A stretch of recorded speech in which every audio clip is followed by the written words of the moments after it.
Hello movie lovers, హిందీలో block buster అయిన movie Chhaava ఇప్పుడు మన తెలుగులో థియేటర్లో అయితే రిలీజ్ అయింది.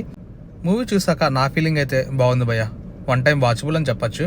ఇంకా మూవీ విషయానికి వచ్చేస్తే ఛత్రపతి శివాజీ మహారాజ్ చనిపోయాక తన కొడుకైన సంభాజీ మహారాజ్ ఎలా మరాఠీ సామ్రాజ్యాన్ని పాలించారు, మొఘల్స్ నుంచి హిందుత్వాన్ని కాపాడుతూ తన సామ్రాజ్యాన్ని కాపాడుతుంటూ ఎలా లాస్ట్ వరకు మరణించారనేదే సినిమా మొత్తం చూపించారు.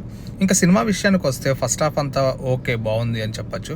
ఇంకా సెకండ్ హాఫ్కి అక్కడక్కడ కొన్ని యాక్షన్ సీక్వెన్స్ రిపీటెడ్గా అనిపించి ప్రీ క్లైమాక్స్ వరకు కొంచెం బోర్ ఫీల్ అవుతాం. కానీ ప్రీ క్లైమాక్స్ నుంచి క్లైమాక్స్ వరకు చాలా సినిమా అయితే చాలా డెప్త్గా ఉంటుంది. ప్రీ క్లైమాక్స్ నుంచి క్లైమాక్స్ వరకు ఎలా సంభాజీ మహారాజుని చంపారో అన్నది చూపిస్తారు. ఇంకా మూవీలో అయితే మనం చూడొచ్చు అదంతా. ఇంకా సినిమా విషయానికి పాజిటివ్స్ అయితే విక్కీ కౌశల్ గారు అండ్ విలన్ వాళ్ళిద్దరు యాక్షన్కి అయితే సినిమా అయితే చాలా హైలైట్ అని చెప్పొచ్చు. సో మరిన్ని షార్ట్ రివ్యూస్ కోసం వీడియోస్ కోసం మా ఛానల్ అయితే ఫాలో అవ్వండి, షేర్ చేయండి, లైక్ చేయండి.